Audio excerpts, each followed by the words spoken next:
tarde a todos. Bem-vindos à nossa SAV extraordinária sobre dengue, diagnóstico, manejo e prevenção. É muito bom ter essa sala cheia aqui. A gente queria dar alguns recados antes da gente, de fato, iniciar. A SAV está sendo gravada e vocês viram que ao longo da nossa abertura nós colocamos um link, um QR Code para a lista de presença. É muito importante que todos vocês, de forma individual, façam o preenchimento dessa lista de presença. Nós vamos enviar no chat também esses links e o link também para acesso aos materiais os quais a gente se baseou para fazer a SAV de hoje. Um ponto importante, se vocês puderem manter os microfones desligados, porém, se tiver alguma dúvida, podem levantar a mão sem problema algum. E para a gente dar início à nossa SAB de hoje, eu vou chamar a nossa coordenadora médica, a doutora Soraya, para ela fazer a nossa abertura. Soraya tá? Estou aqui. Olá, gente, boa tarde, vou ser breve. Eu acho que mais do que tudo eu gostaria de agradecer a presença de todos numa sexta-feira à tarde, pós-carnaval. Às 16 horas, a gente marcou para esse dia porque é um tema urgente, né? A gente está vendo crescer aí exponencialmente o número de não só afetados, mas de casos graves e de óbitos, né? E a gente selecionou esse horário porque 3 dos hospitais estão localizados no Acre, e lá o fuso horário é 2 horas a menos, então são 16h11 para a gente. No Acre são 14h11, então a gente entendeu que seria importantíssima a participação, porque é um local que, segundo os nossos índices, está sendo bem afetado, então é muito importante a participação. Eu espero que vocês aproveitem, tá? Só lembrando, essa SAV está dentro do nosso projeto de 90 dias. A gente está juntando aqui os hospitais dos dois projetos, do TeleUTI e do REAB, que têm atividades, em alguns aspectos, muito parecidas. Por a gente estar num contexto de epidemia, né? E por todos nós sermos importantes como agentes modificadores disso, né? É algo que nos afeta não só como profissionais de saúde, mas como cidadão. Então, muito obrigado mesmo. Com vocês agora.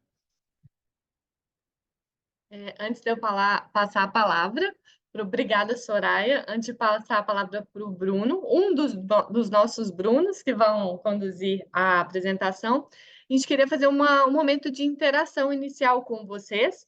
Eu vou projetar a minha tela e aí nós vamos ter aproximadamente um minutinho para a gente poder fazer essa interação. A gente já vai colocar aqui no chat, inclusive, o link para quem não conseguir entrar no QR Code. O link já está no chat. Deixa eu projetar minha tela aqui. Só confirmem para mim se vocês estão vendo. Só um minutinho.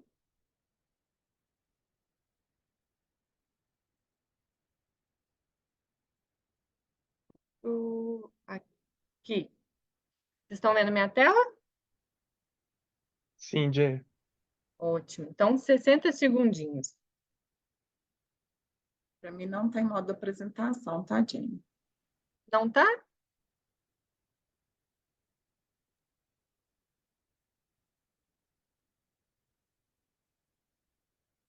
Deixa eu tirar e colocar de novo. E agora? Não. Não? Não. Mas todo mundo está conseguindo pegar o QR Code? Bruno, Tá dando para ver. Tá?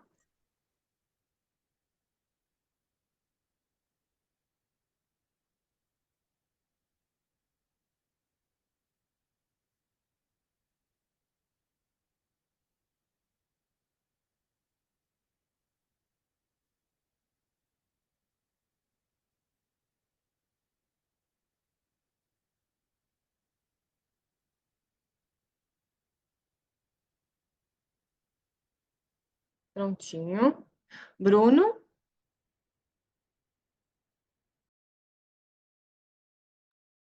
Pode projetar. Estão vendo minha tela, gente? Sim. Bruno, quando quiser Vamos... que pra falar, tá? Tá, joia. Pessoal, boa tarde a todos, então. Meu nome é Bruno Cosentino, eu sou médico infectologista aqui do Compromisso Social do Hospital Sírio-Libanês. E pela primeira vez em alguns anos, a gente vem falar de um tipo diferente de febre depois do carnaval. Né? Depois do carnaval, geralmente a gente fala de gripe, a gente falou muito tempo de Covid nos últimos anos, e hoje, para variar um pouco, nós vamos falar um pouco de dengue. Pode já passar o próximo, focando principalmente no diagnóstico, no manejo e na prevenção, tá? A dengue sempre esteve entre nós, tá, gente? A dengue, ela é endêmica aqui no Brasil já faz bastante tempo, desde o primeiro surto, epidemia que foi descrito aqui em Boa Vista, né, lá na região norte, em Roraima, no ano de 1981 para 1982. É uma doença febril aguda, que está no diagnóstico das febres agudas, né? É uma doença sistêmica e uma doença dinâmica. O que quer dizer isso? É uma doença que tem várias fases que podem evoluir de uma fase para outra, de acordo com as características do indivíduo e levando a uma gravidade que pode ser maior ou menor. Esse vírus é um vírus de RNA da família Flaviviridae, do gênero Flavivírus, e tem 4 sorotipos principais. O sorotipo 1, o 2, o 3 e o 4. Ah, Bruno, eu posso ter dengue 4 vezes? Podemos ter dengue 4 vezes. Dos 4 sorotipos, cada um tem os seus genótipos específicos e também as suas linhagens, né? Igual como acontece com outros vírus de RNA. É um vírus que também é classificado na família dos arbovírus. O que significa isso? Que são doenças que são transmitidas por mosquitos, como, por exemplo, a febre amarela, como a febre do chikungunya, como o Zika vírus, o vírus maiaro, que circula também lá na região norte, né? Então, são alguns e o Zika vírus, né? Que também está dentro das arboviroses e que a gente muitas vezes entra no diagnóstico diferencial dessas arboviroses. Vocês estão conseguindo me ouvir, pessoal? Eu tô vendo que algumas pessoas no chat estão falando que não estão conseguindo. Tá certinho aqui, Bruno. Perfeito. Então vamos falar um pouco agora do vetor desse vírus, né? Desse arbovírus, que é o Aedes aegypti. É a fêmea do Aedes aegypti que faz a transmissão do vírus da dengue de pessoa a pessoa. Não existe transmissão de pessoa para pessoa através de contato com secreção, através de contato direto. A pessoa não precisa ficar em isolamento, não tem transmissão respiratória. A transmissão ela é feita somente pela picada do mosquito. Pode passar o próximo slide, a gente vai falar um pouquinho sobre o vetor, né, que é o Aedes aegypti, também pode ser transmitido pelo Aedes albopictus, né, que é o mosquito que tem hábitos mais rurais, mas o maior sucesso da transmissão é com a Aedes aegypti, porque é um vírus que ele gosta da desordem, ele gosta do carnaval, ele gosta da aglomeração, ele gosta de ambientes urbanos, né? Então, ele é o principal vetor da dengue, também da febre chikungunya e também do Zika vírus, né? É muito difícil a gente encontrar, por exemplo, em áreas de mata, os ovos e as larvas do Aedes aegypti. Então, ele gosta realmente de ambiente urbano. As fêmeas do Aedes aegypti, elas vivem dentro de casa, elas gostam de viver dentro de casa, embaixo de móveis, em ambientes escuros. E isso é muito importante que a gente entenda esse ciclo e como vive esse mosquito, para que a gente consiga entender quais são as melhores formas de prevenção, tá? Então, é um mosquito doméstico que gosta de áreas urbanas, áreas de aglomerações de pessoas. Isso é facilitado quando não existem condições adequadas de saneamento e distribuição de água. Então, o que acontece? As pessoas acabam por armazenar água em recipientes, né? Em recipientes que muitas vezes não estão tampados, né? Ou em tambores, né? Ou em baldes. E isso favorece a proliferação do mosquito, juntamente com condições climáticas ideais, que é o verão, é essa época que a gente está vivendo. Então, a partir de dezembro até mais ou menos o mês de junho, quando aumentam as temperaturas e as condições de pluviosidade, a gente encontra a maior época, a melhor época e as melhores condições para a proliferação dos mosquitos, tá? A fêmea, ela tem hábitos diurnos, principalmente no amanhecer e ao entardecer, mas ela não perde tempo, tá, gente? Ela pica no momento que ela precisa, ela é a única que é hematófaga. O macho não é hematófago, então ela precisa do sangue humano para fazer a maturação dos ovos, tá? Como é que funciona esse ciclo? Pode passar, Bruno, no próximo. O mosquito, ele não nasce infectado, né? Ele se infecta de uma pessoa que está doente. né? Existe a transmissão vertical, sim, do mosquito, mas o mosquito, inicialmente, ele pica o ser humano que está doente, que está em numa fase de viremia, está numa fase de doença febril aguda, né? Ele se infecta, tem uma replicação, tem um ciclo extrínseco, né? Que é fora do homem, dentro do mosquito, no intestino dos mosquitos, e acabam por se depositar ali na probóscide do mosquito, né? Então, nas glândulas salivares, e aí ele pica o ser humano e o ser humano fica infectado pelo vírus da dengue. Pode passar no próximo. No próximo, a gente vê no momento aqui em que o mosquito pica o ser humano, as partículas virais elas são depositadas na região subcutânea, né, na pele, no subcutâneo. Ali tem uma resposta inflamatória local, principalmente envolvendo macrófagos e células dendríticas, mas esse vírus ele é muito eficiente em fugir dessa resposta inflamatória. Então, ele consegue escapar através do sistema linfático, apesar de não ser uma doença que causa uma linfadenomegalia importante, tá? A gente vai ver que outras doenças, outras arboviroses podem cursar com linfadenomegalias mais importantes, mas esse é o mecanismo de escape do sistema imunológico inicialmente. Então, durante um certo tempo, existe uma resposta inflamatória local, o vírus vai escapar dessa resposta inflamatória local e vai causar uma reação sistêmica aproximadamente 5, 6 dias depois. Esse período pode chegar aí um período de incubação de 14, 15 dias. Pode passar no próximo.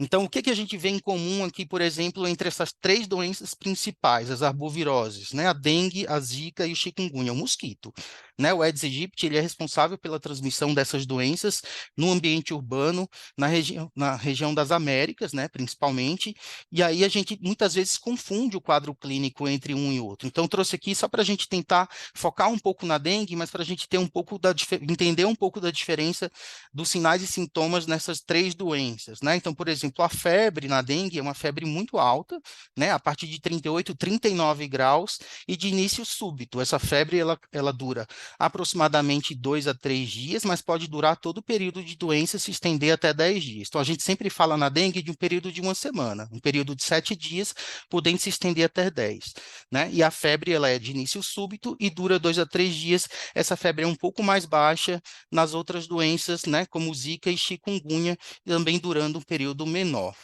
O exantema, ela acontece com a melhora da febre, né? Então, na melhora da febre, aquele período em que vai tendo um aumento da permeabilidade vascular, a liberação de muitas substâncias inflamatórias no nosso organismo, que faz com que esse exantema rubéoliforme, muito parecido com o da rubéola, máculo papular difuso, apareça aí, principalmente entre o 3º ao 6º dia, tá?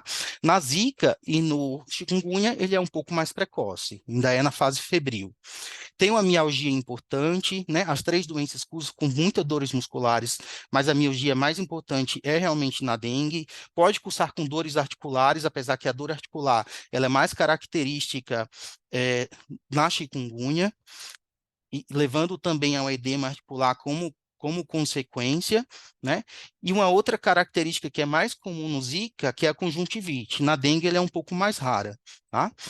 A linfadenomegalia discreta, tem uma cefaleia bem importante, pode aparecer hemorragia, pode ter acometimento neurológico, é a doença que causa a leucopenia mais importante, porém sem linfopenia, e aqui também se caracteriza pela principal queda das plaquetas. Então, resumindo, esse quadro clínico aqui da dengue, através desse slide, a gente vê uma febre alta de início súbito, acompanhada por mialgia, cefaleia, dor ocular, aquela dor retroorbitária, o exantema que acontece do 3º ao 6º dia, com dores articulares, mas sem artralgia tão importante, sem edema articular e sem conjuntivite. Então, essas são as principais características que diferenciam a dengue das outras arboviroses, como zika e chikungunya, né? Pode passar o próximo.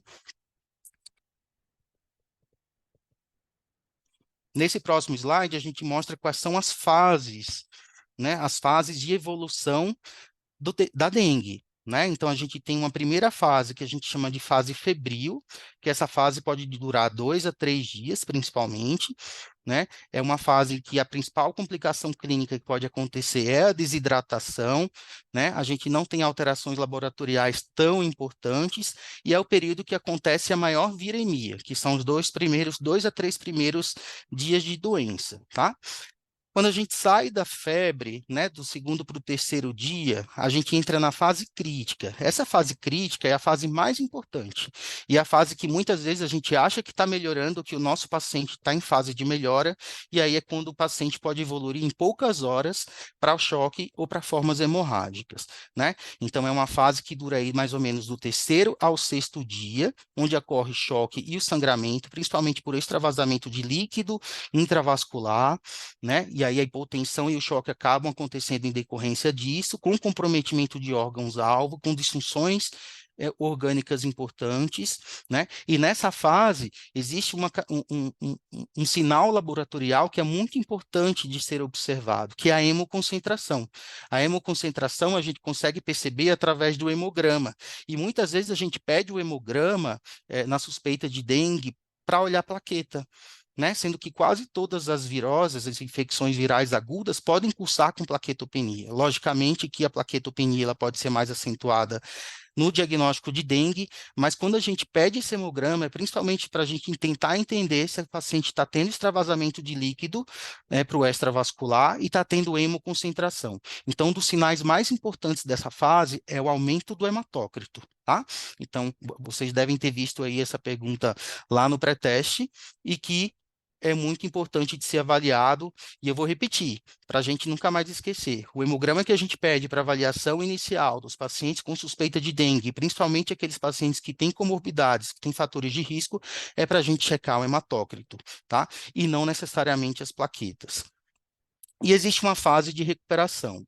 A fase de recuperação, ela ocorre após esse período de 6 dias, é onde começa a acontecer toda a reabsorção desse líquido que extravasou para o meio extravascular e onde começa a haver a melhora clínica, né? Principalmente a melhora do apetite, né? Existe um período de semanas que o paciente pode ainda ter um pouco de inapetência, que ainda pode ter um pouco de mialgia, mas é um período que o organismo começa a absorver os líquidos e a gente começa a observar uma melhora importante. Pode passar o próximo. E como é que faz o diagnóstico laboratorial, né? Muitas vezes o diagnóstico laboratorial da dengue, ele não é necessário ou ele não é tão importante, dependendo da situação epidemiológica, né? Quando a gente está numa epidemia em que muitas pessoas precisam ser atendidas, muitas vezes os recursos são limitados e a gente precisa direcionar o diagnóstico laboratorial para aquelas pessoas que realmente a gente tem um risco maior de internação e que precisa do diagnóstico diferencial muito bem elucidado. Então, muitas das vezes a gente faz o diagnóstico através do vínculo clínico epidemiológico. Mas o critério laboratorial também pode ser seguido, principalmente pela detecção de alguns exames que são disponíveis na rede pública, como o NS1 e a própria sorologia para dengue, né, a detecção dos anticorpos, né? Então, o NS1, que é o antígeno viral, né, que são partículas da cápsula e da membrana do vírus da dengue, eles são detectados nos primeiros dias de doença, né? Até então, até pouco tempo, os exames não eram tão sensíveis, então tinha que ser até o terceiro dia. Atualmente, a gente consegue detectar o NS1 até o 5º dia, e a partir do 6º dia a gente trabalha com as sorologias. Então, o IgM e o IgG que começam a se elevar a partir do 6º dia de doença, ali no período de recuperação, tá? Então, não adianta muitas vezes a gente pedir a sorologia no 2º, 3º, 4º dia de doença, porque o organismo ainda não está organizado para a produção desses anticorpos. Outras formas de diagnóstico é através do isolamento viral, do RT-PCR, que também pode ser realizado, porém mais para fins de pesquisa, né? Hoje mesmo eu estava vendo no site da Fiocruz, eles estão disponibilizando kits de PCR para tentar agilizar o diagnóstico nessa situação de epidemia. Então, é um recurso que também pode ser necessário, que também vai poder nos ajudar, principalmente para entender qual é o sorotipo que está circulando naquela determinada região. Então, é feita mais para inquéritos epidemiológicos ou estudos de detecção do sorotipo da dengue, tá? E outra forma de fazer o diagnóstico, se a gente perdeu aquele time de fazer o NS1 e a gente tem só uma detecção de IgM isolada positiva, é fazer a sorologia pareada, né, com 2 semanas de diferença e observar o aumento nos títulos dos anticorpos neutralizantes em pelo menos 4 vezes nesse período, tá? Então, esse gráfico aqui do lado, em relação ao tempo, né, em dias que tá nesse eixo do X, a gente tem, ao longo do tempo, uma queda da viremia, então, aqueles exames que têm isolamento viral, o RT-PCR, devem ser feitos naqueles primeiros dias, principalmente até o 5º dia, o NS1, que detecta o antígeno viral, até o 5º dia, e a partir do 6º dia, a gente começa a pensar nos métodos sorológicos, então é importante pedir as sorologias a partir do 6º dia de doença, para a gente fazer o diagnóstico laboratorial desse paciente. Pode passar o próximo. Aqui, só para a gente trazer os dados atuais, esses dados são do painel de monitoramento de arboviroses do Ministério da Saúde, que foi atualizado aqui 2 dias atrás, quando a gente olhou isso aqui pela última vez. Diariamente ele tem sido atualizado por semana epidemiológica, né? Então, nós tivemos investigação, casos prováveis, 524.066 até o dia 14. É muito importante que aqui tem casos prováveis, porque todos os casos suspeitos ou confirmados, eles devem ser notificados por cada serviço de vigilância, né? Em cada hospital precisa reportar isso aí para o seu serviço de vigilância para que possam ser tomadas ações efetivas de combate ao mosquito e de combate à transmissão. Tinham 346 óbitos em investigação em vários estados brasileiros, inclusive aqui em São Paulo também nós temos óbitos em investigação, óbitos confirmados por dengue, 84, e o coeficiente de incidência por 100 mil pessoas, 100 mil habitantes, já estava em 258, que é um coeficiente de incidência considerado elevado, né? No próximo slide, a gente vai mostrar isso por semana epidemiológica. Então, mostrando aqui, por exemplo, né, o nosso ano inteiro ele é dividido em semanas epidemiológicas, e a gente viu que esse azul mais claro, esse gráfico azul mais claro, mostra os casos do ano de 2023. Nós tivemos um pico de casos na semana epidemiológica 15, né, onde chegamos ali a cerca de menos de 120 mil casos nessa semana epidemiológica. E nessas primeiras semanas epidemiológicas de 2024, aqui, principalmente nas semanas epidemiológicas 4 e 5, nós já ultrapassamos os dados daquela semana epidemiológica 15 do ano passado. Então, mostrando que este ano de 2024 é um ano super importante. A dengue, ela ocorre realmente dessa forma, com surtos epidêmicos a cada 3 a 5 anos, principalmente por causa da reintrodução de sorotipos diferentes do que nós já estávamos acostumados, né? Como eu tinha falado anteriormente, a dengue ela é endêmica, tem casos ao longo de todo o ano, nós temos mosquitos infectados distribuídos pelo país, por ser um país tropical ao longo de todo o ano, mas que aumenta a proliferação com essas condições climáticas adequadas, então aumento de temperaturas e aumento da pluviosidade, e nesse período do verão e o período mais chuvoso, a gente tem aumento da concentração de mosquitos e aumento do número de casos, né? Então, recentemente foi identificado que estão sendo reintroduzidos os sorotipos 3 e 4. Então, por isso que houve esse aumento importante aí desde o final de dezembro e que está se refletindo nesse aumento de casos e de internações agora nesse início de ano de 2024. Pode passar o próximo. Alguns estados eles foram mais acometidos do que outros, tá? Com coeficientes de incidências aí altíssimos no Distrito Federal, acima de 2.337 casos por 100 mil habitantes. Então, o Distrito Federal é o que está com a situação mais complicada, mas também seguidos aí por Minas Gerais, o Acre, o Paraná e Goiás. Então, esses que estão na cor mais escuras aí, em vermelho e cores mais escuras, são os estados que atualmente têm os maiores coeficientes de incidência da doença nesse início de ano aí, de 2024. Pode passar. E aí, pensando em tudo isso, né, a situação epidemiológica que nós estamos, as características da doença, e todas as fases em que ela pode acontecer, a gente precisa identificar quem são essas pessoas que são os casos suspeitos, né? Para que a gente possa fornecer o tratamento adequado, as orientações adequadas e tomar as ações de prevenção naquela região que aqueles casos suspeitos foram identificados. Então, quem é a pessoa que é suspeito? Que a gente tem que ter um olhar muito sensível para esse paciente. É uma pessoa que resida numa área de transmissão de dengue ou que tenha viajado para algum local de transmissão sustentada nos últimos 14 dias e que apresente todo aquele quadro clínico que eu falei anteriormente.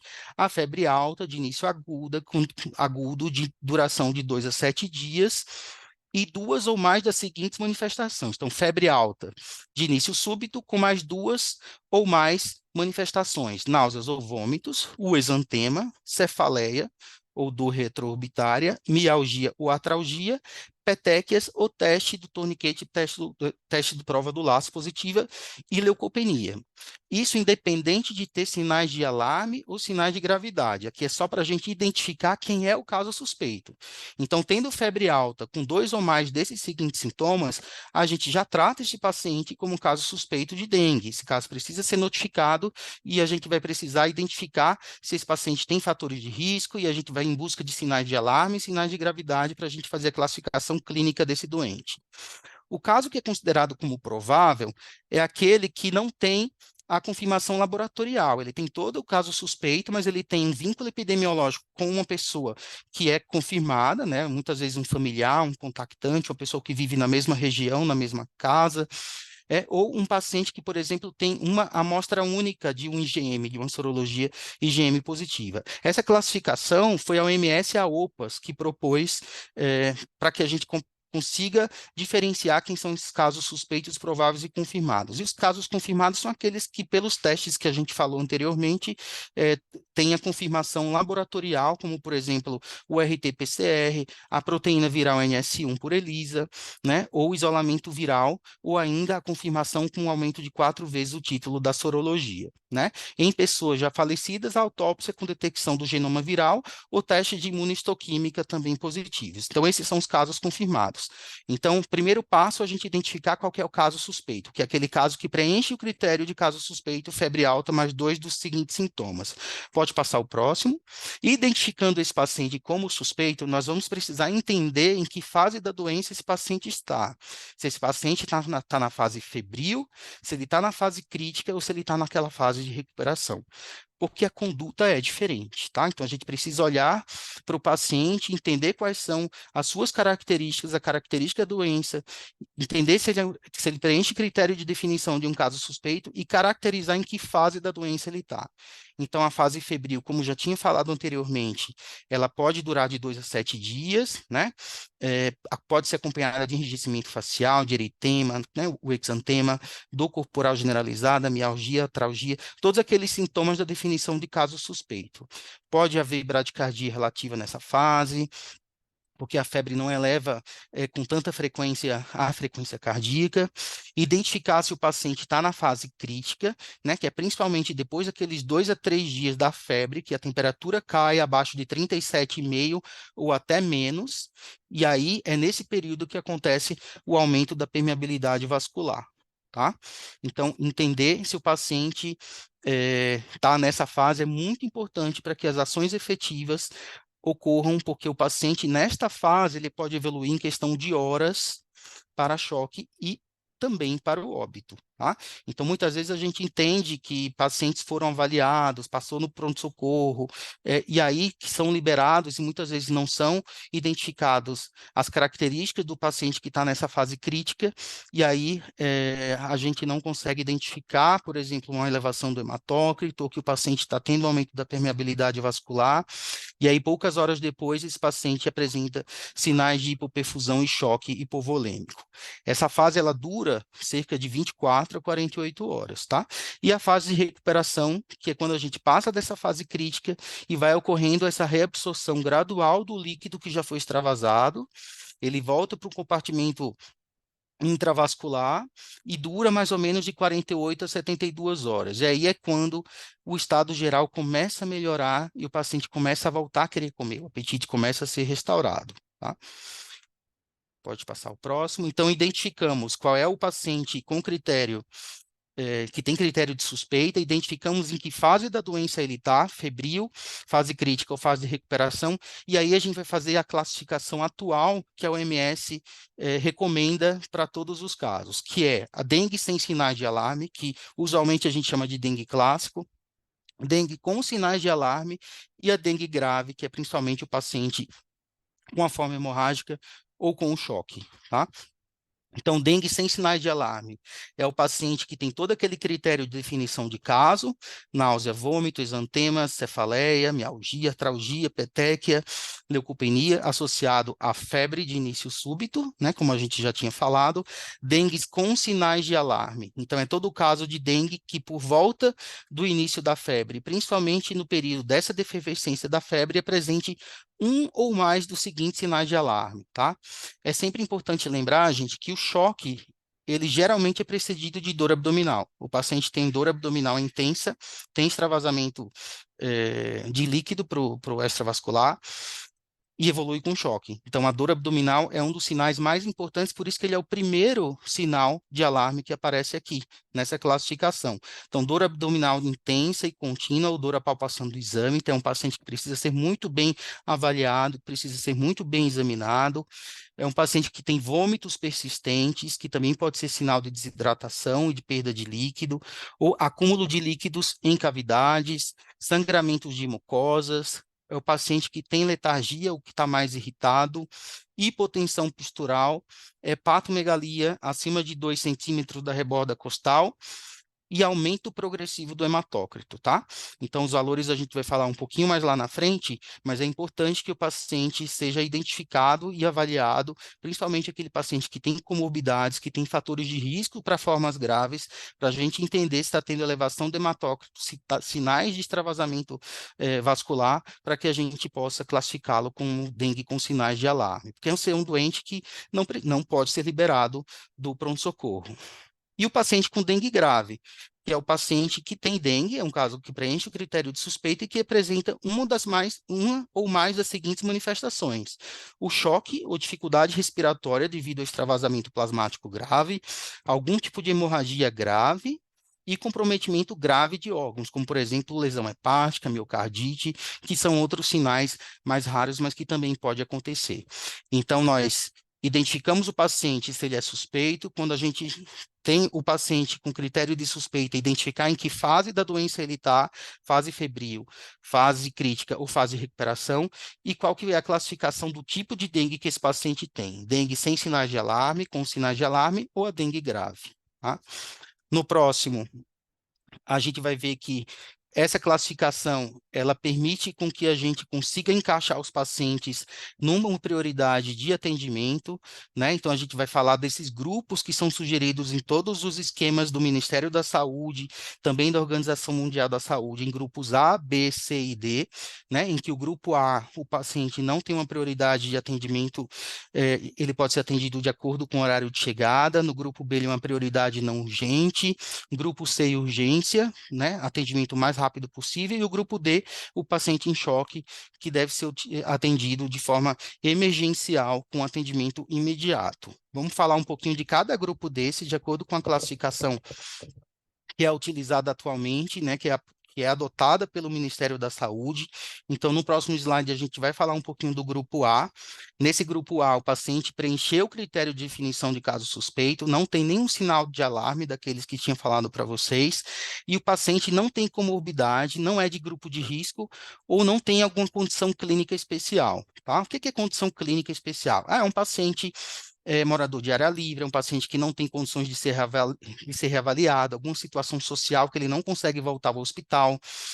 Então, no grupo A, são aqueles casos mais tranquilos. Nós temos, preenche critério de caso suspeito, mas não tem sinais de alarme, e é um paciente que consegue ser bem orientado para fazer hidratação via oral na residência, nas quantidades adequadas, ele consegue ter um bom entendimento, e ele consegue voltar ao serviço caso apresente sinais de alarme. Pode passar no próximo. né? Então, os exames complementares nesse grupo A, ele é a critério médico, né? Não são obrigatórios. Orientar analgesia com paracetamol de pirona, a orientação sempre de não usar salicilato, não usar anti-inflamatórios ou corticoides, isso pode piorar o quadro clínico do paciente, pode piorar a plaquetopenia, pode levar a tendências maiores de sangramento. A hidratação deve ser iniciada no atendimento, inclusive, né? Com hidratação via oral, pode ser utilizado o sais de reidratação oral, num volume aí de 60 ml por quilo dia, tá, gente? 60.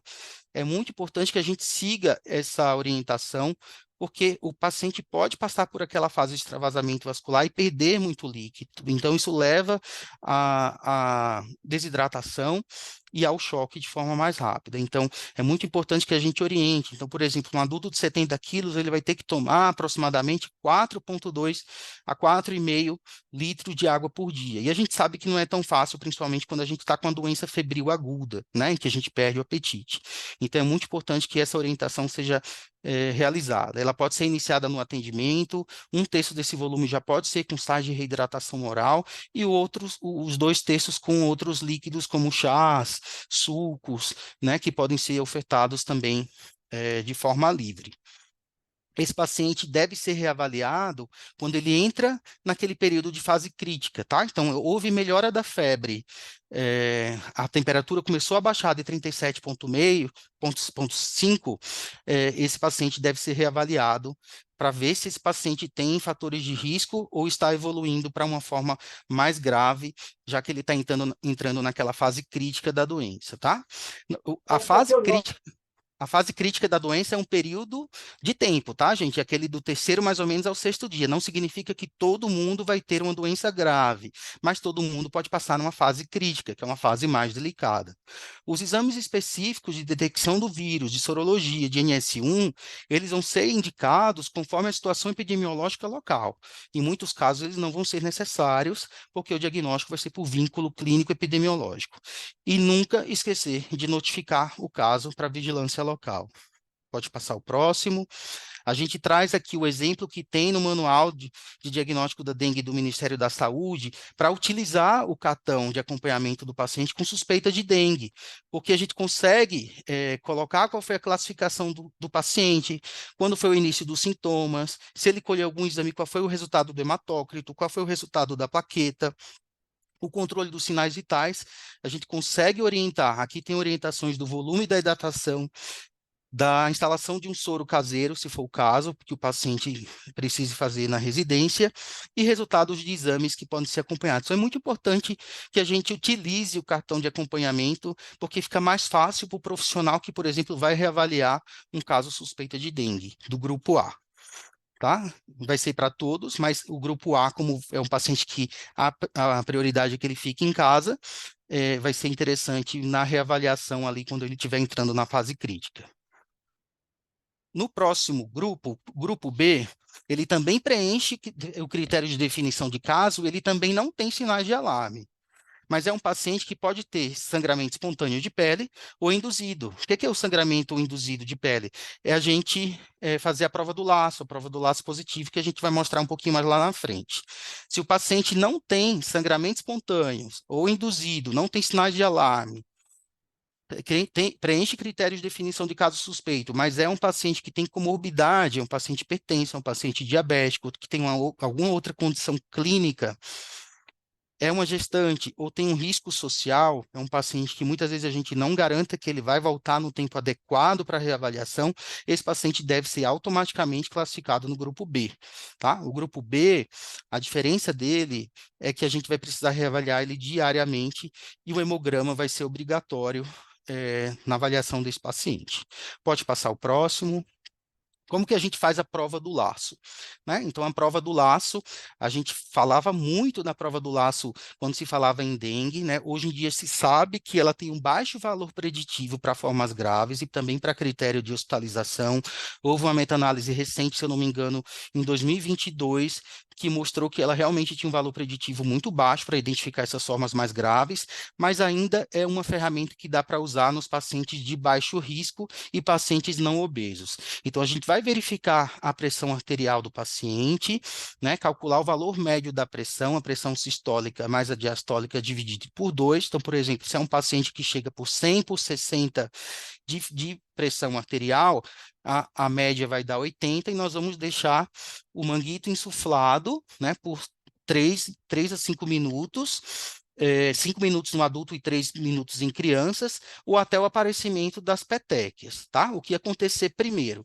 A gente desinsufla o manguito, desenha um quadrado na área que tem o maior número de concentração dessas petequias, um quadrado de 2,5 centímetros de lado, e a gente conta. Né? Se tiver acima de 10 petequias em crianças, é uma prova considerada positiva. Acima de 20 petequias, igual ou maior a 20 petequias dentro desse quadrado em adultos, é considerado uma prova positiva, tá? Antigamente se falava muito que todos os casos tinham que ser feitos, hoje em dia não é uma prioridade tão importante fazer a prova do laço do que classificar corretamente o paciente como suspeito, identificar em que fase da doença ele está, em que grupo, em que classificação da doença ele se enquadra, tá? Mas está aqui a referência e está aqui a orientação para os casos que podem ser realizados. Pode passar o próximo. Então, aqui no grupo B, como eu tinha falado anteriormente, os exames complementares eles serão obrigatórios, porque vai ser fundamental a gente identificar nesse paciente se já há sinais de hemoconcentração, né? Então, a analgesia ela vai ser orientada conforme o grupo A, a hidratação também vai ser orientada conforme o grupo A, iniciando no serviço de saúde, tá? Oral até a liberação do hemograma. Esse paciente tem que ser orientado a retornar aos serviços, logicamente, se tiver sinais de alarmes ou sangramentos. Se o hematócrito do paciente estiver normal, ele volta diariamente para ser reavaliado e fazer um novo hemograma.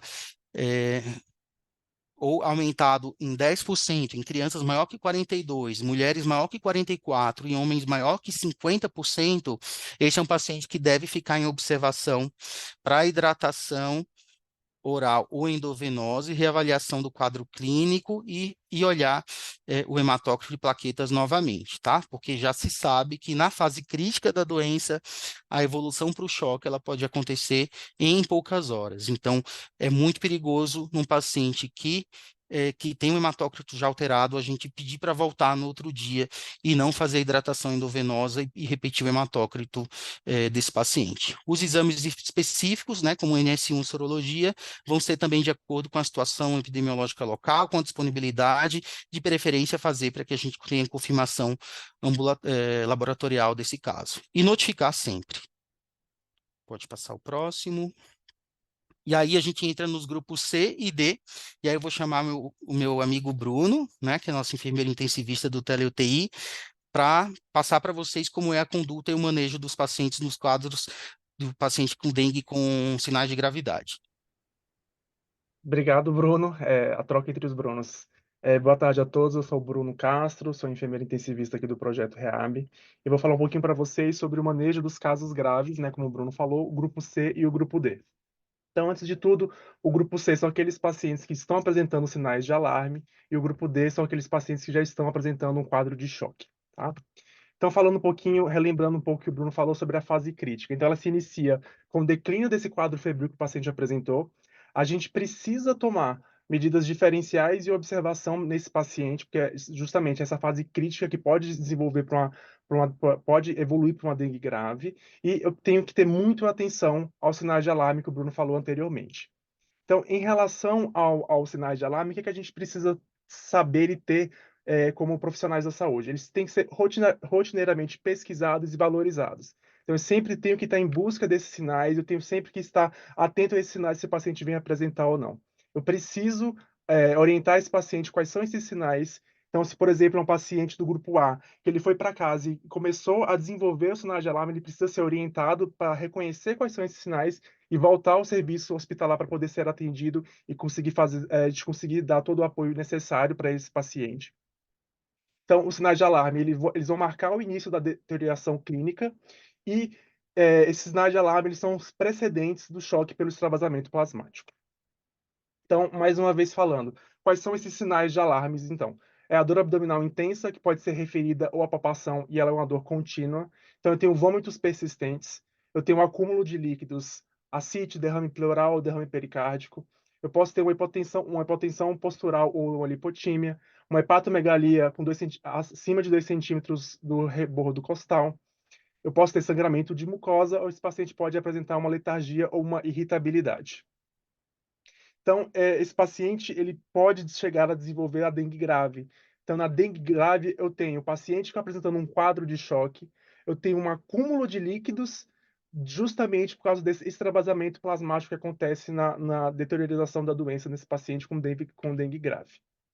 Então, falando um pouquinho mais sobre choque. Então, qual é a definição de choque? Então, choque é quando eu tenho uma perda de um volume crítico de plasma, que pode ser em decorrência de extravasamento ou de sangramento. E falando especificamente da dengue, esse quadro de choque ele pode aparecer de 24 a 48 horas nesse meu paciente. E a gente precisa reconhecer esses sinais de choque e intervir o mais rápido possível nesse choque, porque, se falando da dengue, paciente que evolui para o quadro de choque, ele pode ir a óbito de 12 a 24 horas. Tá? Então, como que eu faço uma avaliação hemodinâmica? Como que eu consigo reconhecer alguns sinais e sintomas desse paciente com choque? Então, eu trago para vocês aqui que é o grau de consciência, então eu preciso observar esse meu paciente. Como está o grau de consciência dele? Está consciente? Está orientado? No decorrer do tempo da minha observação, no meu atendimento, eu percebi que esse paciente ficou um pouco mais letárgico, ficou um pouco mais agressivo, um pouco mais irritado. Então, isso já é um sinal que está tendo algum tipo de alteração do nível de consciência desse meu paciente. Então, aí é um alarme, é uma luzinha que precisa acender na gente, que alguma coisa está acontecendo com esse paciente. Então, o grau de consciência é um dos pontos que a gente precisa avaliar para saber se esse paciente está evoluindo aí com um quadro de choque. Preciso avaliar o enchimento capilar desse meu paciente, como que está a perfusão desse meu paciente, se está dentro da normalidade ou se está a mais da normalidade, né, que está demorando muito para fazer esse preenchimento. Então, é uma avaliação que eu preciso fazer mais de perto. Eu preciso verificar também a intensidade desse pulso periférico, como é que está o pulso do meu paciente, está forte, está filiforme, ele está regular, está irregular. Então, a gente tem que ter na mente os valores de normalidade, o padrão de normalidade, qualquer coisa que fuja do padrão de normalidade é um alerta que surge para a gente que alguma coisa está acontecendo com o nosso paciente. Tenho que avaliar também as extremidades desse nosso paciente, como que elas estão. Estão na coloração normal, elas estão quentes, estão frias, estão cianóticas. A pressão arterial aqui eu trago 2 vezes. Pressão arterial em crianças e adolescentes, a gente vai olhar a pressão arterial como um todo, né, a sistólica e a diastólica, e nos adultos a gente vai se basear na pressão arterial média. Então, valores que estão abaixo dos valores de normalidade, tanto da pressão arterial como da pressão arterial média, é um outro alarme que aparece para a gente que a gente precisa tomar alguma providência, precisa começar a observar um pouco mais esse paciente, tomar as condutas em relação ao choque. Ritmo cardíaco também, preciso ver se o ritmo está regular, está irregular, e também a frequência respiratória, como que está a troca desse paciente, como que ele está, se ele está muito taquipneico, se ele está bradipneico, como que ele está, se ele está referindo para a gente falta de ar ou não. Então, esses são alguns pequenas ações que a gente pode ter que pode prever que esse paciente está entrando num quadro de choque e isso favorece que a gente consiga entrar com ações de uma forma mais imediata. Então, quais são as consequências do choque? Então, esse paciente ele vai ter uma hipoperfusão de órgãos. E essa hipoperfusão desses órgãos vai levar a um comprometimento. Então, esse paciente ele pode evoluir para quadros catastróficos se a gente não começar a intervir de forma imediata nesse paciente. Esse paciente pode evoluir também para uma acidose metabólica. Essa acidose metabólica, se não for intervida, pode levar a uma parada cardiorrespiratória, por exemplo. No caso da dengue, esse paciente pode evoluir com uma coagulação intravascular disseminada, a famosa CIVD. Eu posso ter também alterações cardíacas graves, como insuficiência cardíaca e miocardite. Esse paciente pode evoluir para uma SARA e pode evoluir para pneumonites. Então, a gente percebe a importância de reconhecer os sinais de choque e intervir de forma imediata para que esse paciente não desenvolva essas consequências em decorrência desse quadro. E, mais uma vez falando, se a gente não intervém de forma imediata, esse paciente pode evoluir para óbito de forma muito rápida. Então, em relação ao manejo, tanto do grupo C, que são o grupo de pacientes que é os sinais de alerta, e o grupo D, que é os pacientes dos sinais de choque. Então, aqui no grupo C, eu preciso iniciar uma reposição volêmica, ao contrário do A e do B, essa reposição volêmica não vai ser de forma oral, vai ser de forma endovenosa. Então, o manual do Ministério traz para a gente que essa reposição tem que ser feita com 10 ml por quilo de soro fisiológico na primeira hora. E eu preciso manter esse paciente em acompanhamento e observação de, no mínimo, 48 horas. Eu posso pedir exames complementares para saber como que estão as outras funções desse meu paciente, para ver se esse sinal de alerta está me induzindo a um início de um choque, então eu preciso avaliar de forma mais abrangente esse nosso paciente. A primeira reavaliação, então, através de sinais vitais, diurese e exame laboratorial, principalmente o hemograma, tem que ser feita na primeira hora.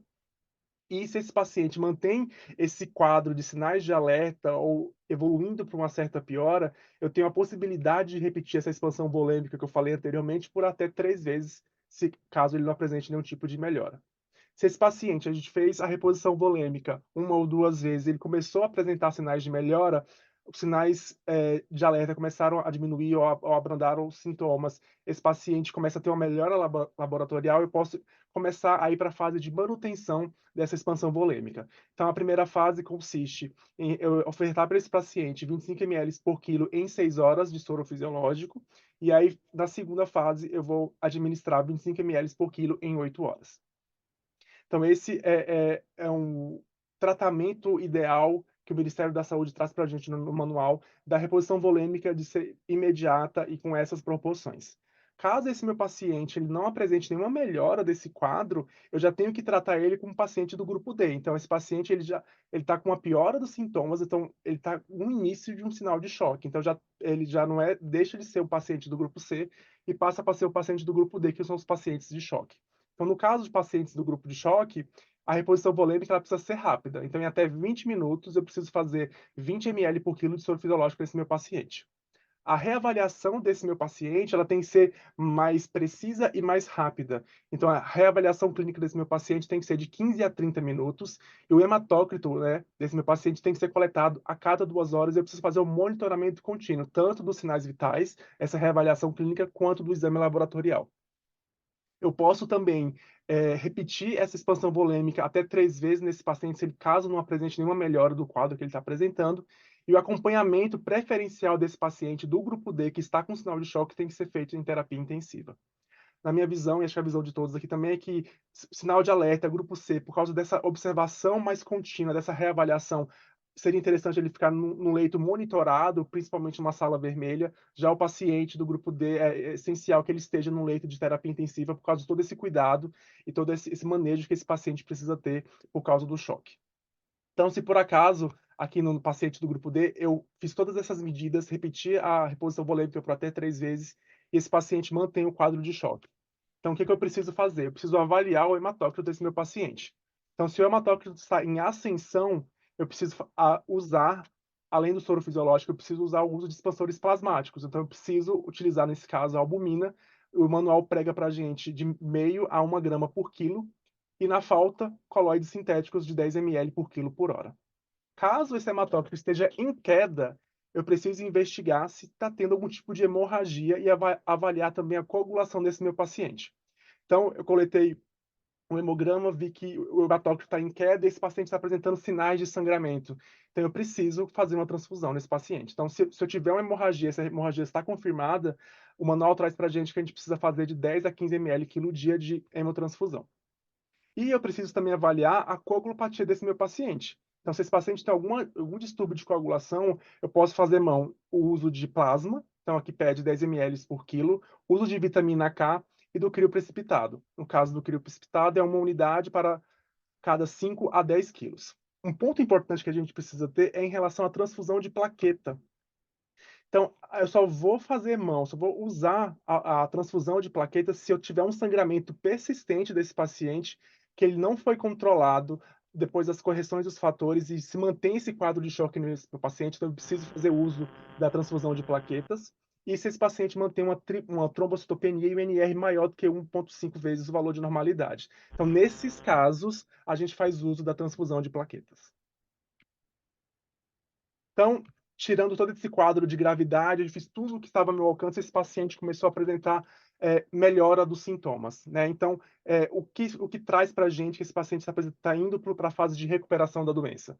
Então, eu tenho o término do extravasamento plasmático, eu vou ter a normalização da pressão arterial, do pulso e da perfusão periférica, eu tenho a resolução dos sintomas abdominais, como o Bruno falou, o principal sinal de alerta é a dor abdominal, então eu tenho a resolução desses sintomas abdominais.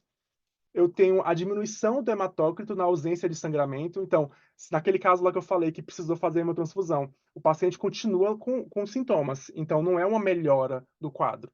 Esse paciente ele teve uma diminuição do hematócrito, mas continuou com sintomas, por isso eu faço a transfusão.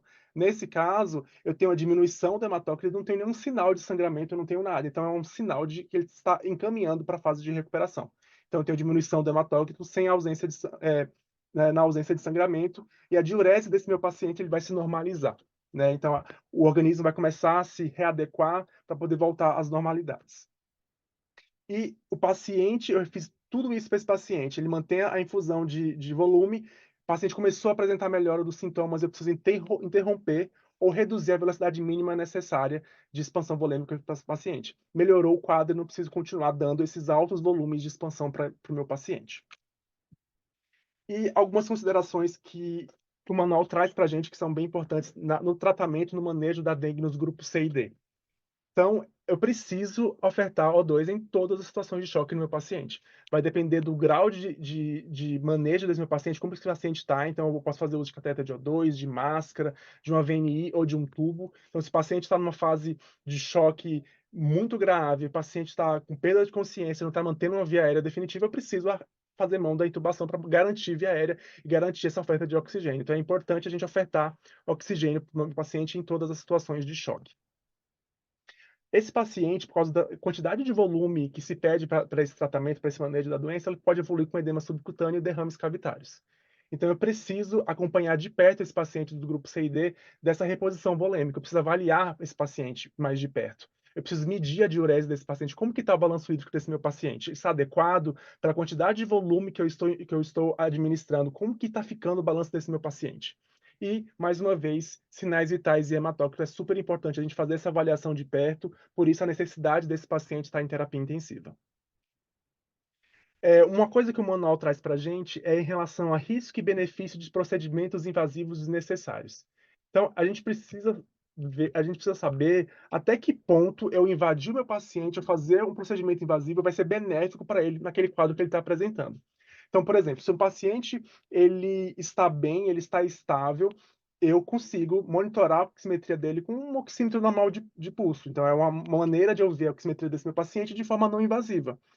Porém, se esse paciente evoluir para um quadro de choque, rebaixamento do nível de consciência, eu precisei entubar esse paciente está evoluindo para um quadro de gravidade, eu preciso pesar até que ponto manter apenas uma oximetria de pulso vai ser suficiente para eu poder manejar esse paciente de forma adequada. Então, eu preciso sempre medir os benefícios da invasão com os riscos que esse paciente vai apresentar. Nos pacientes graves, eu preciso de uma análise, de uma avaliação de pressão muito mais fidedigna. Então, eu vou fazer o uso da PA, né, que é a pressão arterial invasiva. Eu preciso de uma medida de pressão venosa central e de saturação venosa central de oxigênio. Então, é muito importante a gente ter em mente até que ponto a invasão desse paciente é benéfica para o quadro dele para fazer o manejo adequado da doença. Então, é isso que a gente tem que ter em mente, riscos e benefícios. E o manual traz para a gente também que esse paciente que apresenta choque e pode apresentar disfunção miocárdica, nesse caso eu preciso fazer mão de drogas, né? Então, aqui no manual é sugerido para a gente 3 drogas, a dopamina, a dobutamina e a milrinona. A dopamina, então, a dose que eles trazem para a gente é de 5 a 10 microgramas quilo por minuto. A dobutamina de 5 a 20 microgramas quilo por minuto. E a milrinona de meio a 0,8 microgramas quilo por minuto. A gente precisa se atentar a todos os sinais. Por isso, mais uma vez, a necessidade desse paciente estar num ambiente de terapia intensiva para essa avaliação e essa reavaliação ser feita em tempo real e feita várias vezes durante o dia, durante a estadia dele, durante a internação. Então, em resumo, no manejo desses pacientes de grupo C e grupo D, eu preciso ter atenção aos sinais de alertas. Eu preciso reconhecer os sinais de alerta, saber os sinais de alerta para poder agir de forma imediata. Eu tenho que ter uma observação contínua desse paciente. Esse paciente, ele pode evoluir com um choque óbito muito rápido. Então, eu preciso sempre estar avaliando e reavaliando esse paciente, observação contínua, avaliação e reavaliação. Eu preciso sempre ter em vista a coleta e fazer seriado, tanto a coleta do hematócrito e verificar com muita frequência os sinais vitais desse meu paciente. Obviamente, como manejo desses quadros, a expansão volêmica vai ser a nossa aliada para a gente conseguir reverter todo esse quadro e trazer esse paciente para levar esse paciente de uma forma mais saudável para a fase de recuperação da doença e importantíssimo também sempre a educação do paciente e família. Grupo A e B, eu preciso orientar e reorientar sobre os sinais de alerta, não só para o paciente, como os acompanhantes, o entorno dele, para poder, qualquer sinal de alarme, esse paciente retornar ao serviço e procurar atendimento médico. Então, eu acho que é isso que a gente queria trazer em relação ao manejo dos pacientes do grupo C e do grupo D. Eu volto agora a palavra para o Bruno, que vai finalizar a apresentação falando um pouco de prevenção. Vocês viram então que a dengue é uma doença muito dinâmica, né? Então ela pode evoluir muito rápido de uma fase para outra, e entender como ela funciona e como ela se comporta no ser humano, e principalmente entender como é que o mosquito sobrevive, é fundamental para a gente falar de estratégias de prevenção, né? Então a gente viu que a oviposição das fêmeas, né, desse mosquito, do Aedes aegypti, é muito efetiva, né? Cada mosquito ele pode produzir 1.500 novos mosquitos, né? Então, tem um ciclo de vida de aproximadamente 6 a 8 semanas. Então, é muito importante que a gente quebre essa cadeia de proliferação dos mosquitos nos locais de fatores de risco, né? Só para vocês terem uma ideia, gente, o ovo, quando ele está em condições inadequadas, ele pode sobreviver por até 450 dias, conforme relatam os estudos, tá? Então é mais de um ano, né? E foi assim que esse mosquito, esse mosquito não surgiu aqui, ele surgiu na África. Lá no século XVIII, ele chegou aqui no Brasil, nas Américas e na Ásia, através dos navios de transporte marítimo, né? Então, principalmente porque não encontrava condições ideais, ele se depositava nas paredes e sobrevivia por esse tempo inteiro. Quando chegava nas condições adequadas de temperatura e de chuva, o ovo entra em contato com a água e aí os ovos eclodem e viram as larvas, né? Então, o que a gente precisa fazer é eliminar os pontos de água parada, mas não só eliminar os pontos de água parada, porque a fêmea ela não coloca o ovo dentro da água, ela coloca na superfície lateral, poucos milímetros acima da superfície da água, né? Porque onde tem as condições de umidade ali que são ideais, e quando ocorrem chuvas, que aquele nível de água sobe, é que o ovo eclode, tá? Então é muito importante que a gente, além de retirar a água, a gente lave essas superfícies com esponja ou com bucha, porque a gente não consegue visualizar esses ovos. Os ovos são muito pequenos, né? E eles são escuros. Então, e eles podem sobreviver por muito tempo. Então, se a gente só retira a água desses pontos, né? Então, caixa d'água, calhas, pratos de planta, a gente precisa eliminar esses pratos de planta. Quando não for possível, a cada 7 dias, no máximo, a gente precisa retirar e precisa lavar e esfregar esses pratos, né? Os pneus têm que ser guardados em locais que são cobertos. Não pode. Imagina a gente lavar e esfregar todo o pneu por dentro, né? Então é muito trabalhoso. É por isso que tem tanto local de proliferação, né? Porque a gente tem condições de descarte de resíduos muito complicadas nos grandes conglomerados urbanos, né? Então tudo isso precisa ser pensado para que a gente possa estabelecer estratégias que sejam efetivas na população, ações educativas para que a gente evite a proliferação desse mosquito. Então, tudo isso aí vocês já conhecem, a gente tem campanhas, né, que precisam se perpetuar por todo o ano, não é? A situação piora no verão, mas isso acontece, esse ciclo acontece durante o ano inteiro. Pode passar o próximo. Né? Então, aqui tem muitas orientações que são importantes, são ações que são educativas. A gente precisa fazer essa revisão, não adianta fazer uma vez no início do verão, ou uma vez por mês, tem que ser uma vez por semana, tá? Porque o ciclo de que tudo isso acontece, a fêmea, né, picar, precisa do sangue, ela é hematófaga, ela precisa para maturação dos seus ovos, ela jogar os ovos no local correto, entrar em contato com a água e liberar larvas e formar novos mosquitos, isso dura aí no máximo 10 dias. Então a gente não pode esperar esses 10 dias para poder fazer tudo isso. Então tem que ser semanalmente, né? Tem coisas que devem ser feitas aí 2 vezes por semana para que a gente tenha ações mais efetivas de combate ao mosquito. Eu não vou entrar em muita coisa, porque tem muita coisa repetitiva, a gente já avançou um pouquinho. Pode passar no próximo. As ações de vigilância em saúde também são muito importantes, a gente contar com todos os agentes de saúde que trabalham muito, né, nesse período, né, que é um período um pouco mais complicado, então a população precisa ajudar e nós, como também profissionais de saúde, precisamos orientar toda a população para esse controle efetivo do mosquito. Pode passar no próximo. Repelentes também é uma estratégia de prevenção, né? Então, nós temos 3 principais repelentes no mercado, né? O de DEET, o IR3535, que é a icaridina, e aí vai variar um pouco o tempo de ação, você pode usar em criança, então, por exemplo, o DET você pode usar em criança de 2 a 12 anos, se a concentração for até 10%, dá para usar nessa faixa etária, mas idealmente os repelentes de DET é que tem uma concentração de 30%, utilizar esses repelentes todos no máximo 3 vezes por dia, porque pode ter intoxicação, pode ter reações adversas, né? O IR35 e caridina dá para usar em crianças menores a partir de 6 meses, o IR3535 uma vez por dia, também tem uma duração bem pequena, e a icaridina a gente pode ter um efeito que pode durar em condições ideais até 10 horas, tá? Mas em condições ideais de temperatura, o paciente que não, né, que não vai suar tanto, então não é garantido que dure 10 horas, né? Que a gente passe o repelente e que aquilo vai ser efetivo realmente por 10 horas. Então, sempre que tiver exposição, água, suor, tal, precisa ser reaplicado e a gente lembrar que não pode usar inúmeras vezes, né? São no máximo 3 vezes por dia. Os inseticidas naturais, né, que são cosméticos pela Anvisa, esses daqui são considerados como cosméticos, são os que são aprovados pela Anvisa. Os outros que são chamados de naturais, à base de citronela, de óleo de andiroba, de cravo, eles não possuem comprovação de eficácia, tá? Não tem estudos que mostrem que eles são eficazes como repelentes. Pode passar o próximo. Uma outra estratégia de prevenção muito importante, o Brasil foi o primeiro país do mundo a colocar no seu esquema de vacinação uma vacina contra a dengue, né, que é a Qdenga, uma vacina de vírus atenuado, tetravalente, ela é efetiva para os 4 sorotipos, logicamente para os tipos 1, principalmente 2, um pouco menos, efetividade maior, para 3 e 4 menos, que são os sorotipos que estão circulando atualmente. Então, a gente não pode concentrar as nossas estratégias de prevenção somente na vacina.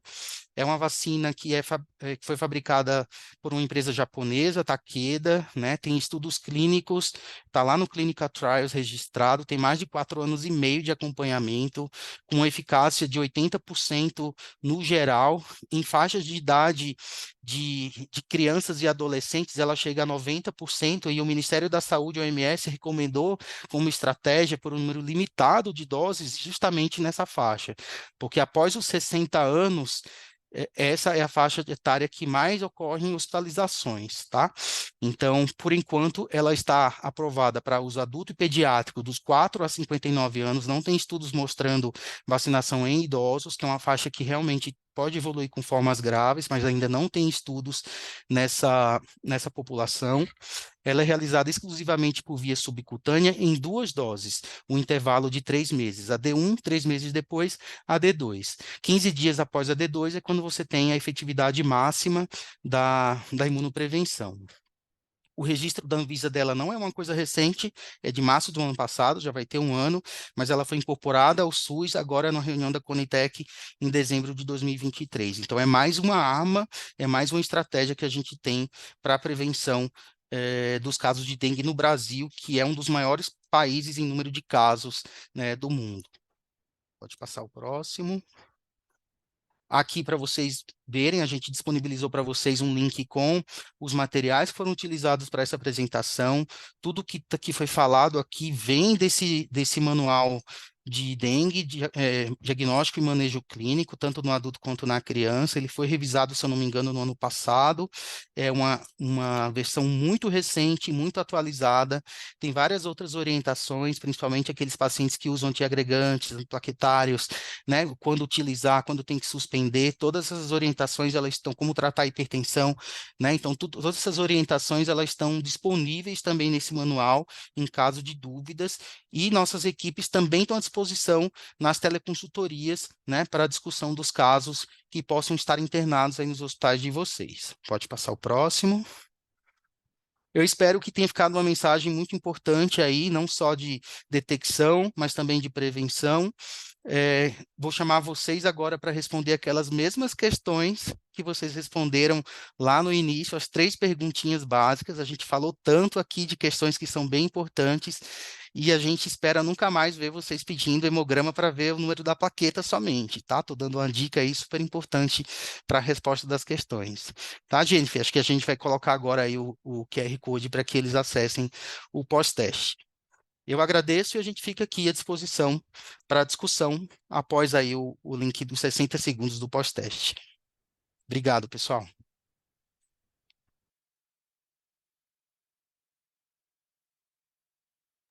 Todo mundo vendo a tela? Sim, está perfeito aqui.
Prontinho.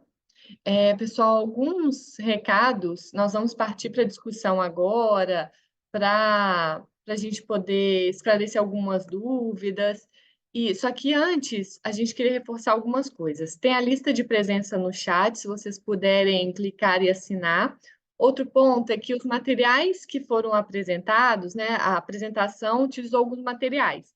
Então, durante a discussão, a gente também vai colocar o link do Dropbox, inclusive esse material que o Bruno reforçou também está nesse link. Então, a gente vai disponibilizar enquanto a gente estiver fazendo essas discussões. Outro ponto que é importante reforçar com vocês é em questão ao forms que foi enviado para notificação. Então, ele vai ser enviado novamente, tá? Para vocês responderem. E também a gente pede para, mesmo que vocês não tenham casos, que vocês também respondam a esse formulário, tá? E esse formulário é um controle nosso enquanto os 2 projetos, tá? Ele não substitui a notificação no DataSUS, combinado? Então, isso é um controle nosso aqui enquanto projeto. E aí, nós temos 2 perguntas aqui que foram enviadas, que eu vou ler aqui a primeira. Os tipos de choque a acontecer é só o hipovolêmico? Essa é a primeira pergunta.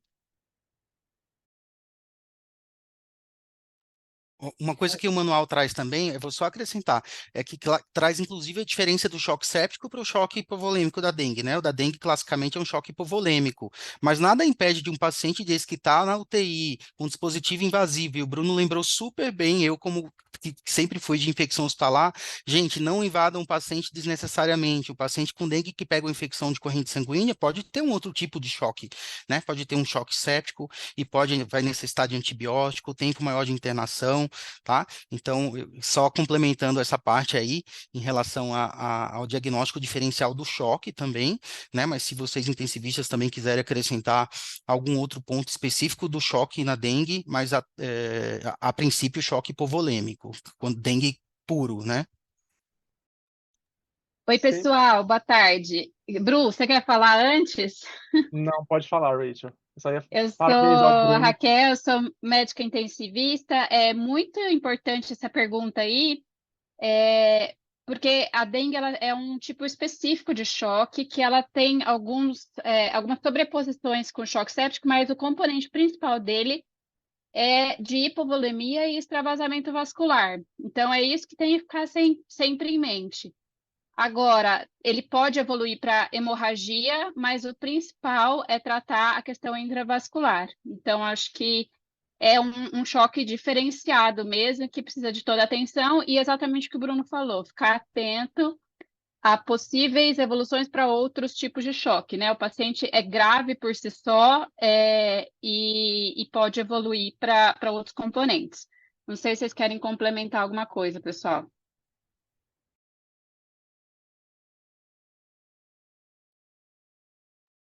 Então, tudo certo? Então, vamos para a segunda pergunta também. Utilizar água sanitária, ela eclode o ovo? Eclói o ovo? O hipoclorito, ele impede a eclosão do ovo, né? Ele pode ser utilizado sim como estratégia, né? Em locais que você tem a água parada, né? Por isso que, por exemplo, uma piscina, a gente tem que fazer a cloração da piscina, né? Então, você colocar o cloro, você clorar, você impede com que ocorra a eclosão do ovo. Então, é uma estratégia importante sim para a sanitização desses ambientes que muitas vezes não podem ser esvaziados. Idealmente, em épocas como agora, que a gente tem altas temperaturas, a gente tem chuva, e que a gente precisa esvaziar os locais que tem água, e não somente ficar jogando cloro, né? Mas, por exemplo, tem em algum local, muitas vezes tem, sei lá, um vaso sanitário que não é utilizado, né? Mas ele está ali, ele não tem tampa. Acumula água de alguma forma, jogar o cloro ali dentro, a água sanitária, pode ser efetiva sim, é uma estratégia assim de impedir o ciclo do mosquito. Tá? Maravilha. Por enquanto, temos essas perguntas. Pessoal, quem quiser também abrir o microfone, quiser colocar, né, pontuar alguma questão, fiquem à vontade, tá?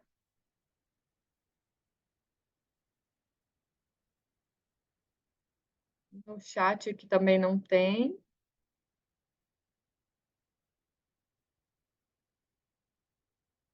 Ainda temos alguns 6 minutinhos finais. E podem falar também, né? Se quiserem abrir o microfone aí Sim, para perguntar, estamos aqui à disposição. sim.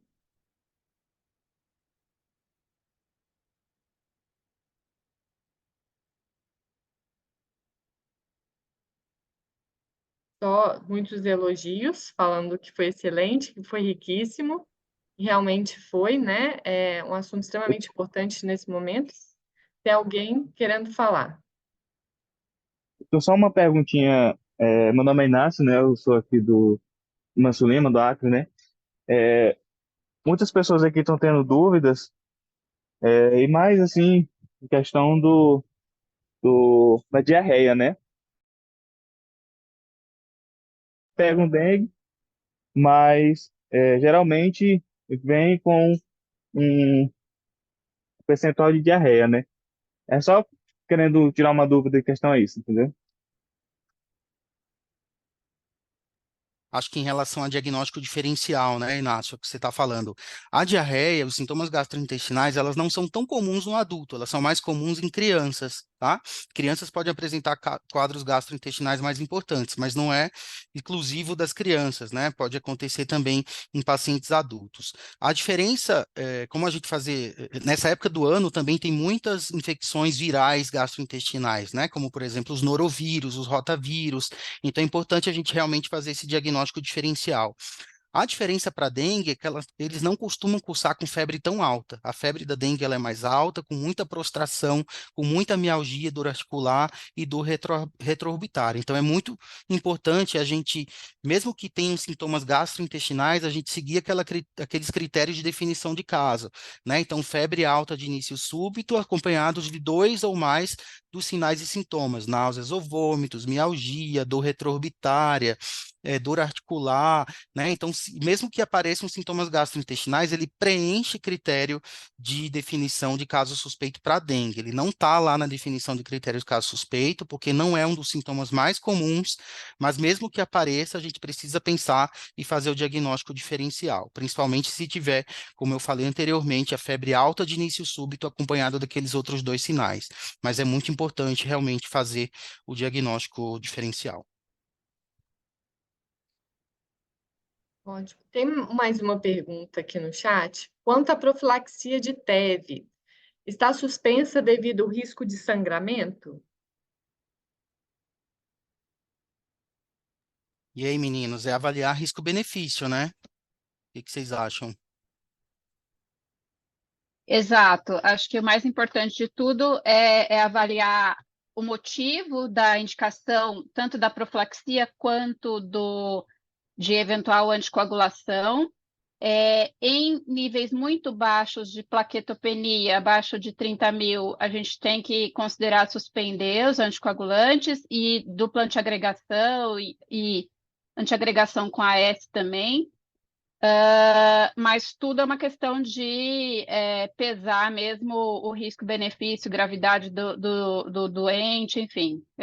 Mas se fosse para levar um valor assim na cabeça, abaixo de 30.000, aí não tem muita conversa mesmo.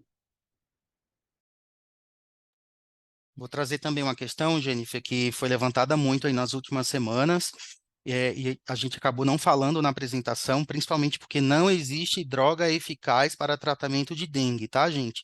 Eu vou repetir, não existe droga eficaz para tratamento de dengue, tá? Não existe nenhum antiviral, a ivermectina não tem efeito sobre o vírus da dengue, então é muito importante que fique essa mensagem de que realmente não existe ainda uma droga específica que age contra o vírus da dengue. Então, o tratamento ele é de suporte e a gente precisa trabalhar muito bem a prevenção.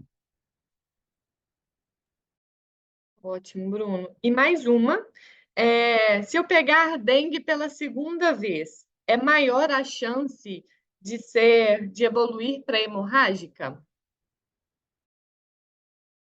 Os fatores de risco para você ter gravidade na próxima dengue são doenças como obesidades, né, paciente que é hipertenso, que é diabético, e o fato dele ter tido uma dengue anterior é fator de risco, sim, para ter uma forma mais grave. Não significa que ele vai ter uma forma mais grave na próxima dengue, tá? Mas é fator de risco, sim. Inclusive, essa estratégia de vacinação considera que muitos desses adolescentes que vão ser vacinados entraram em contato com o vírus na infância, então são pacientes que realmente têm risco maior de evolução para formas mais graves. Uma coisa da imunologia também da dengue é que quando a gente tem dengue, nos primeiros 6 meses aproximadamente, a gente cria uma imunidade temporária para os 4 sorotipos. Então, nos próximos meses, é muito provável que a gente não pegue dengue de novo. E aí, após esses 6 meses, 6 a 8 meses, a gente fica com imunidade duradoura para aquele sorotipo que a gente teve, né? Então, possivelmente, eu tive dengue quando eu estava na faculdade, lá em Natal, né? E era o sorotipo 1 que estava circulando na época. Então, possivelmente eu tenha a imunidade para o sorotipo 1, mas eu posso ter agora, em virtude da reintrodução do sorotipo 3 e 4, uma dengue por esses sorotipos e pode ter uma forma mais grave, porque é fator de risco, mas não significa que você vai ter dengue hemorrágica, que você vai ter choque, mas é fator de risco, sim, confirmado em estudos epidemiológicos, clínico-epidemiológicos. Não estou vendo mais perguntas e a gente está bem no horário certinho, o horário que a gente estipulou para fazer a nossa SAB. Vou reforçar o que foi falado no chat, muitas pessoas agradecendo a explanação do tema, agradecendo os dois Brunos pela forma que foi passada. E a gente gostaria de encerrar a nossa SAB, então, com uma pesquisa de satisfação. Então, a gente vai deixar a pesquisa de satisfação aqui, o QR Code, inclusive, vamos colocar até no chat para vocês já irem respondendo, e a gente se despede por aqui. E a gente agradece. Vou só colocar aqui a pesquisa de satisfação. E fiquem à vontade para falar, Bruno e o pessoal do REAB também. Obrigada, gente. Só agradecer, então, o pessoal se manteve firme aí até o final, né? Acho que batemos quase 90 participantes. A gente fica muito feliz com isso e estamos à disposição para fazer as teleconsultorias, discussão de casos, né? Nas nossas atividades de rotina que a gente já mantém com vocês. Obrigado, pessoal. Isso mesmo, gente. Muito obrigado. Estamos aí à disposição nas teleconsultorias. Então, foi um prazer estar com vocês esse final de tarde.